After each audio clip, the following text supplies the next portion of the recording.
instruction for today is there is no hearing. Sino mas mataas? Senate President o Pro Tem? May bagong plot twist sa tinatawag na ngayong Senate Flix o gulo sa Senado. On the level ng USAA, hindi namin masasagot yan kasi yung instruction lang na dumadating sa amin. Sir, guest sila eh. Guest sila ni SP eh. Si SP Cayetano eh. May bagong mga testigong hanggang sa last 2 minutes hindi malinaw kung papayagan. Asan yung guest ko? Nandyan si Atty. Baligon. So then here na, so sinusundo ko lang yung guest. Ano kayo sa akin? Nandito po kayo.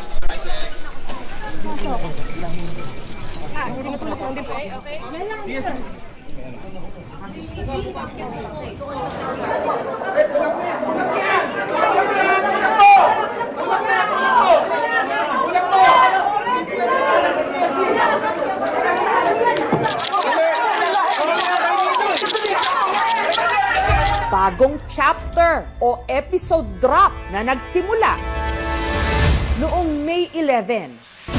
May aksyon o habulan sa hagdan. Ngayon papasok ako, tatanungin niyo ako bakit ako pumapasok? Palitan ng pwesto. That I will support the Constitution of the Philippines. Barilan. May umalis. Bagong proseso. That in all things are pertaining to the trial of the impeachment of Vice President Sara Zimmerman Duterte, May umiyak. Walang di isa sa inyong nangamusta sa amin. May nag-walk out. Kasi mali yung gagawin nilang pagboto eh. May inaresto. I will be proceeding now to voluntarily surrender myself. At meron ding nag-boycott.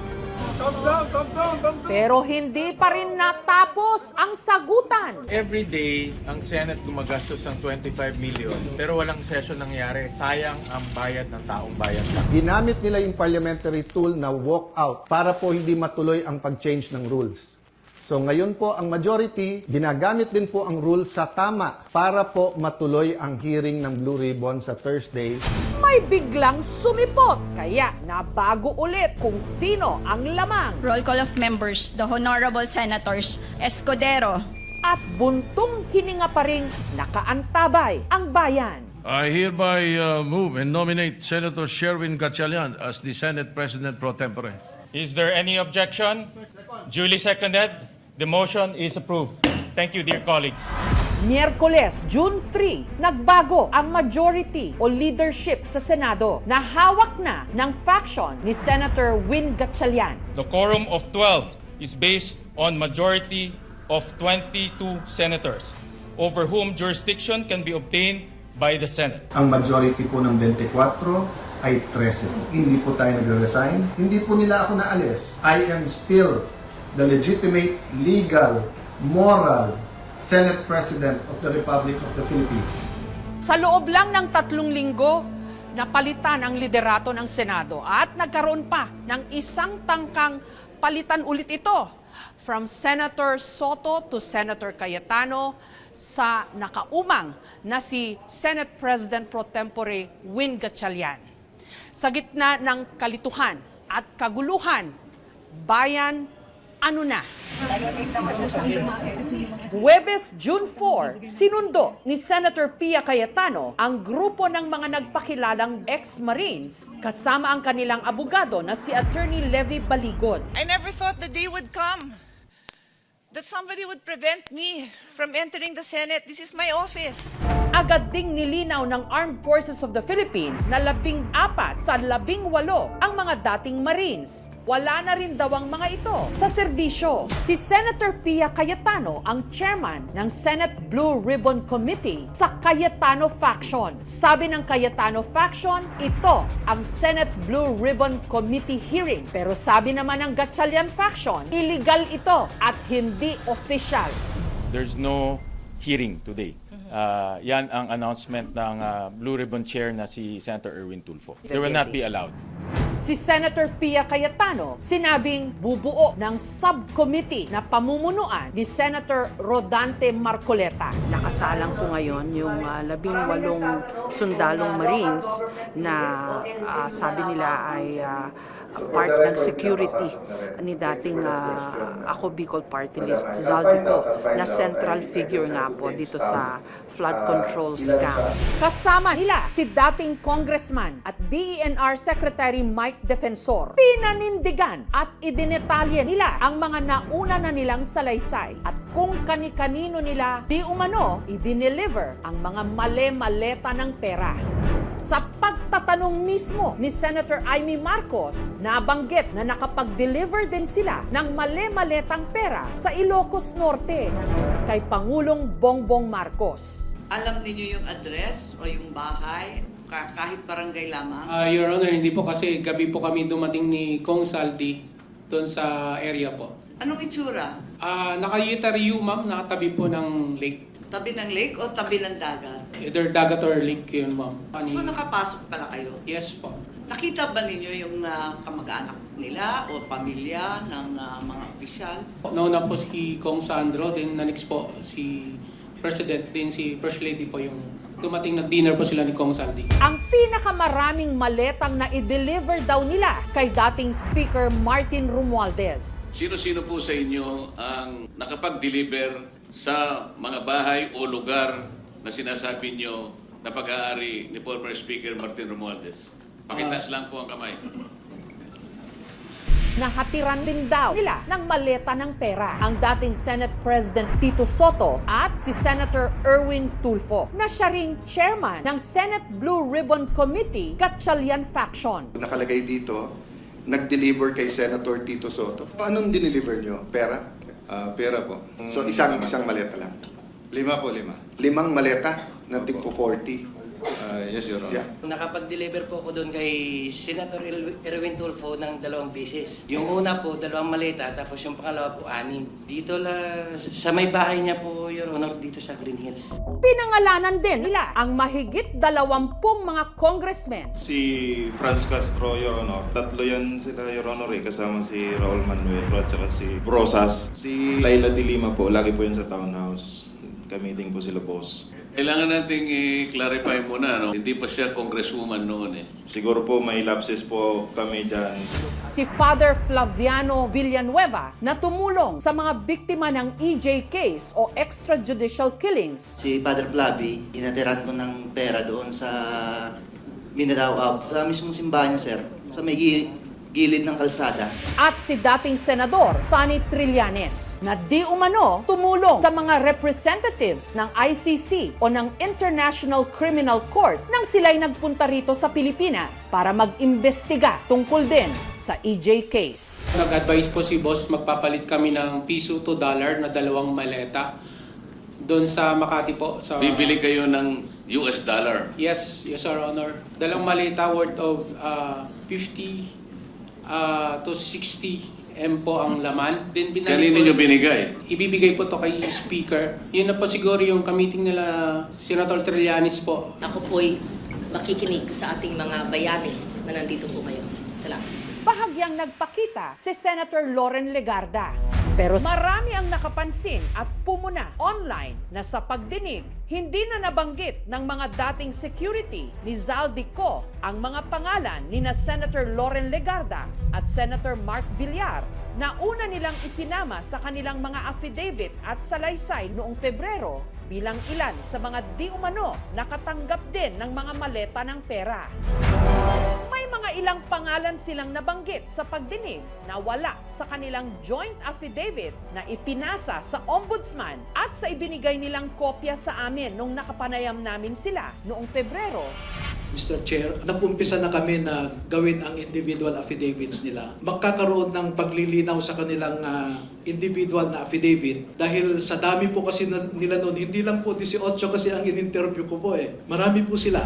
Sa gitna ng pagdinig, may breaking news. Sinabi raw ni NBI Director Melvin Matibag na ayon daw sa kamag-anak ng isang sundalo, may natanggap di umano sila ng tig 5 million pesos mula kay dating Congressman at Secretary Defensor. Hindi po totoo yun kasi ako po, nagkaroon po ng tumor yung kapatid ko.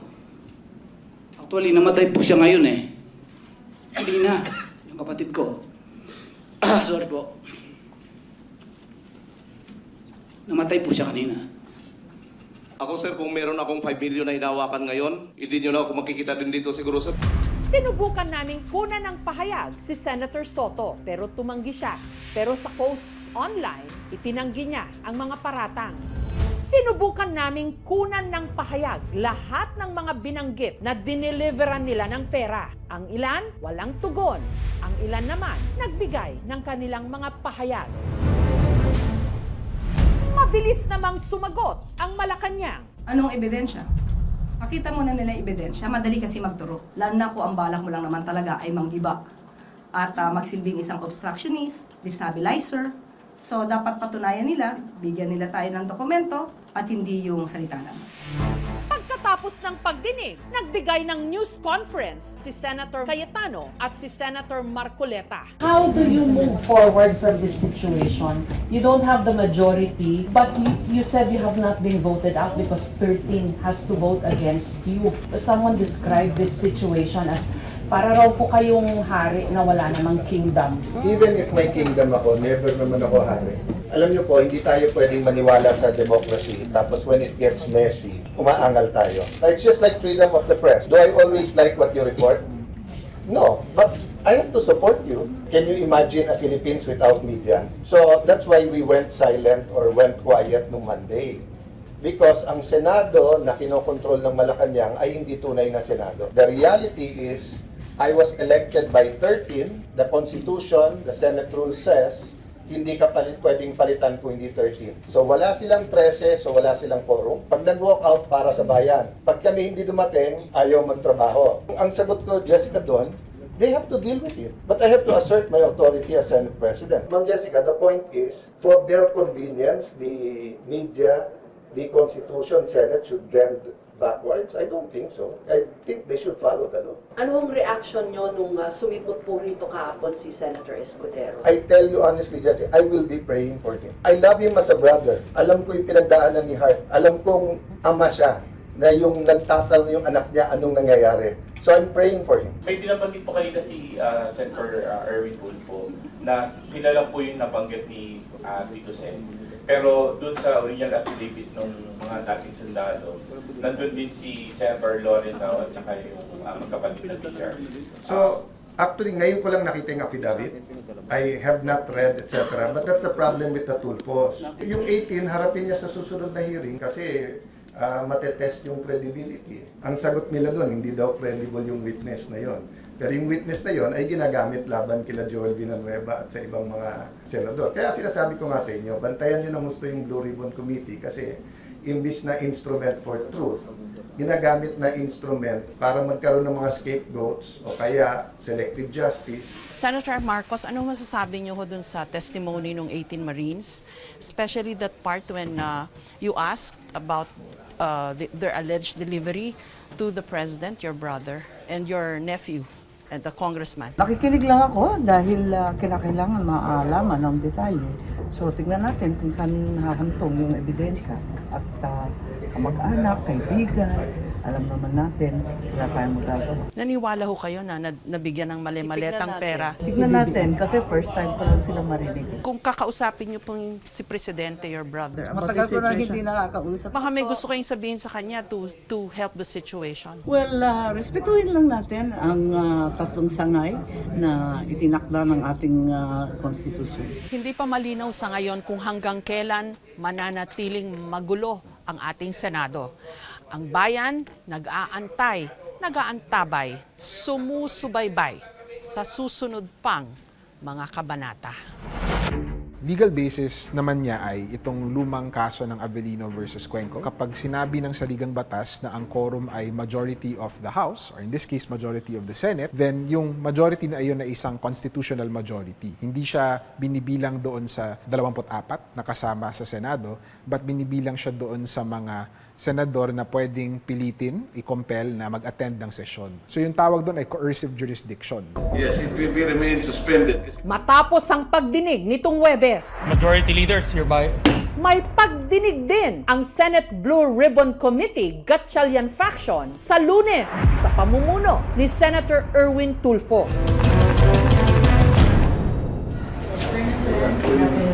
Hi, Miss Jessica. Nitong Biyernes, nakapanayam ko siya at hiningan ko na rin ng panig tungkol sa mga paratang sa kanya. Senator Erwin Tulfo, maraming salamat sa interview na ito. Welcome. Opo. Una, yung mga ibinato sa iyo kahapon sa Senado. 2 beses ka raw tumanggap ng nakamaletang mga pera.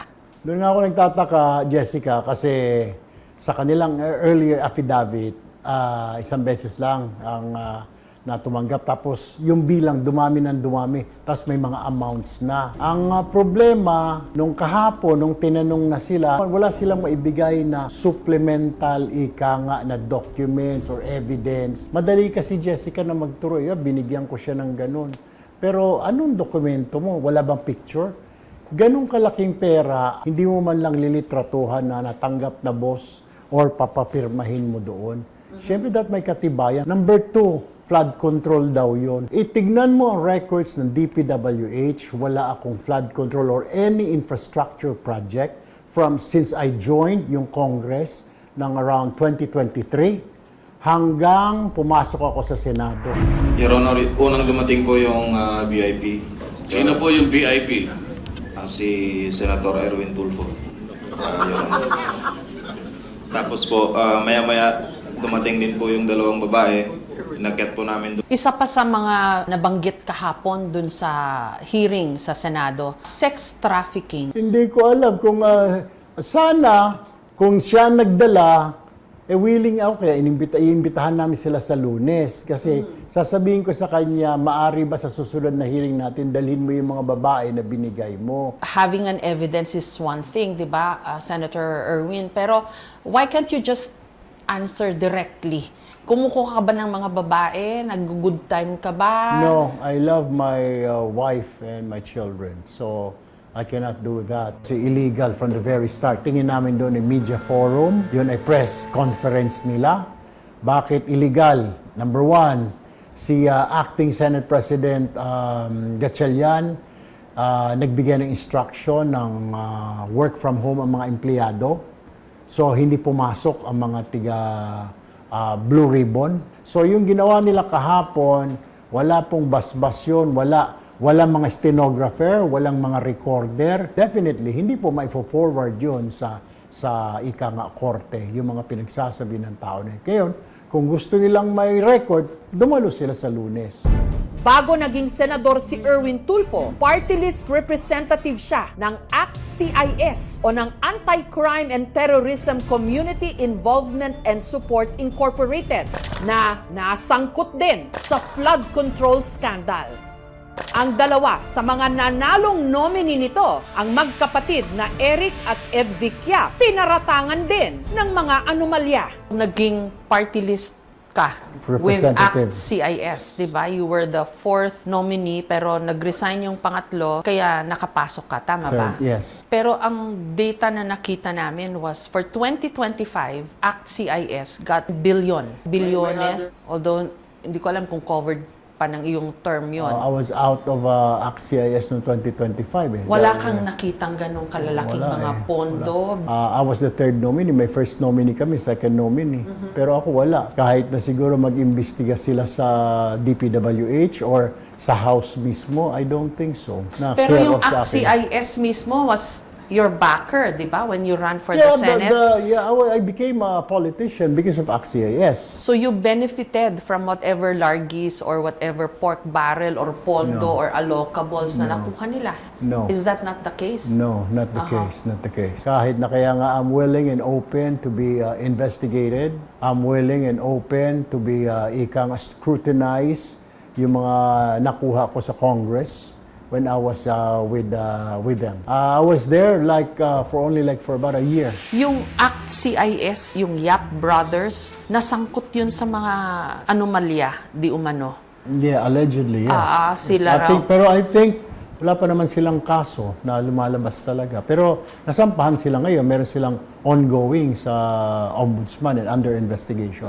Kaso mga backer mo sila, di ba? Sila sumuporta sa'yo, yung kanilang party list, yun ang nagdala sa'yo sa politika. Ako ang sumuporta sa party list nila. Okay? sinuportahan ko dahil tumutulong sila. Sabi ko, ano ba nangyari ito? And they're denying. So you have to give him the benefit of the doubt. Iimbestigahan mo rin ba sila kung kinakailangan sa Senate Blue Of Ribbon course. Committee? Of course. Dapat yung magtuturo sa kanila ay backed up by evidence. Mr. President, I move to elect the following senators as chairpersons of the following committees. Chairman Erwin Tulfo, the Committee on Accountability of Public Officers and Investigations. As chairman of the Senate Blue Ribbon Committee that's going to investigate people in government and transactions, etc., hindi ba parang it's important na you can also withstand scrutiny? Ikaw mismo as the chairman, dapat walang bahid ng kahit na anong anomalya o anumang kontrobersya. How do you look at this? Nasa sayo yung bola, patunayan mo na talagang tumanggap ako, and then I'm ready. Didalhin mo sa korte, I'm open. Inimbitahan din daw ng komite ni Tulfo ang 18 Marines, bagamat kakasuhan din daw niya ang ilan sa kanila ng libel. Inimbitahan mo sila sa Senate Blue Ribbon Committee pero kakasuhan mo rin sila? Isisipot sila, yes. Oo, okay. Para naman impartiality, mahirap naman yung ako pa magtatanong, di ba? Hahayaan ko si Senator Francis Pangilinan na magtanong. Anong tingin mo dito sa trabaho mo bilang chairman ng Senate Blue Ribbon Committee? Marami nagsabi sa akin, Jessica, huwag mo tanggapin yun, sakit sa ulo.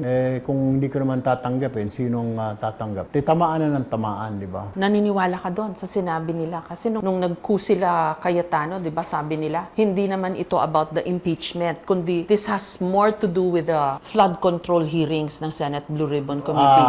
Doon ko naman sasabihin sa kanya, both naman, hindi lang naman impeachment yun, hindi lang flood control. Anong tingin mo dun sa mga nagsasabi na selective naman yung mga pag-iimbestiga na yan? Naramdaman ko yan kahapon eh.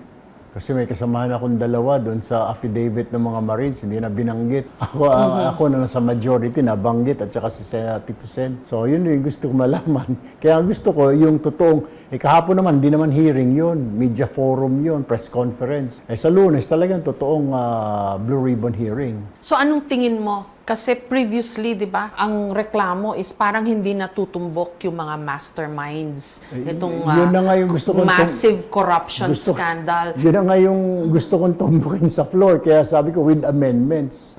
So tutumbukin mo si Speaker Romualdez? Invited siya sa Monday. How about the President? Kung mayroong mga testigo, basing on this testigo, we will invite him. Yung anak ng Presidente, si We will Congressman invite him Marcos. kung talagang mayroong accusation. Parang tabula rasa. Are you starting from that, from scratch? Kumbaga?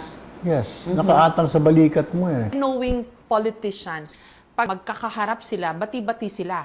Pero pag kailangan nila mag-away, nag-aaway sila. Do you even get along? Nag-uusap pa ba kayo? O talagang yung galit, personalan na? Yung mga magkakaibigan, kumare, nag-uusap sila at the end of the day. Kaya nga, meron yung efforts na sama ka na sa amin. No, ikaw sumama sa amin. Kakumbinsin mo ka, dito ka na sa amin. Parang Erwin, mas maganda dito. Bibigyan ka namin magandang komite. Yung mga magkakaibigan, cheese, nadala siya ng mga barkada. Si Senator JV, Senator Raffy, si Senator Gatchalian, magkakaibigan sila. Nagbago yung pananaw ni Cheese. Parang nape-pressure na raw siya sa community, family niya, tinatanong daw siya ng mga anak niya. Parang nahihiya siya. So, no choice siya kundi pumasok. Senator, sorry ha. Pag si Cheese, lumutang uli yung pangalan, ano yun, iimbestigahan mo rin ba? Nandoon na sa ombudsman eh. Pero kung may bago? Kung may bago na naman, tingnan ko kung pareho yung sinasabi, lulutang na naman singo, sabihin ko, doon ka na lang kayo, i-file mo na lang ito. How about kung may mag-o-over the bakod at may kaso rin? Yung papasok sa amin na may kaso, problema po ng ombudsman yan. Out of your hands? Tapos yung sinasabi ng ombudsman, Boying Rimulya, 9 to 10 daw sila. 9 to 10? May maiuwang kaya sa mga senador? 9 to 10, tama-tama, 10 sila doon sa kabila. Sila lahat? Biro lang. Biro lang. Okay, so what to expect? Well, depende. Kung magpatawag ng special session, sabi na nga, may 13 kami, darating yung pang 13 para formally makapag-elect kami ng Senate President na. Yung special session with the President? yung sasabihin ng President na special session. Pwede ba yon? Pwede. Di ba co-equal branches kayo? Can he summon you to a special May session? mga LEDAC kami, may mga priority bills kami and laws na kailangan pasahin. Pag hinabol, kailangan habulin. National budget is one. Kung nakabakasyon kami, kailangan special session, magre-request sa palasyo para mapasa yung national budget. May mga nagtatanong, matutuloy ba yung impeachment trial kung walang 13? Ang sagot ko naman dyan, may quorum kami. 22 na lang kami. So, right now, 12 kami. So, nakakalamang kami. Kaya kahit di sila sumipot, may quorum, matutuloy po yung impeachment trial. Nasa sa kanila, pag hindi sila sumipot, then bahala sila magpaliwanag sa taong bayan. Merong mga kumalat na mga video mo in the past na binibira mo si Trillanes, si Risa Ontiveros. Tira ka ng tira, Senador Trillanes. Ngaw-ngaw ka ng ngaw-ngaw at ngak-ngak ka ng ngak-ngak, Senadora Ontiveros. Makinig kayong dalawa, ha? Pag-uuntugin ko mga ulo niyo, mga balasubas kayo. That was me. That was me. Yeah. So paano yun? Magkakakampo na kayo? Well, because syempre yung paninindigan mo before as a journalist, trabaho mo yun di ba? Now I understand kung ano yung paninindigan nila, pati yung sa kabila, kung ano yung pinaglalaban nila. The more you get closer to them and work with them, the more you learn about what they're fighting for rather than looking from the outside. So ang sinasabi mo sa akin, Senator Tulfo, malinis kang politiko? Kasi sabi nila, in this country, wala naman daw malinis Lahat na may bahid ng dumi or kurakot or corruption. Depende, Jessica, kung paano mo titignan yung tao. And then makikita mo naman sa kanyang actions kung siya ay magnanakaw. So bago ba naging politiko ito, may mga negosyo na ba ito?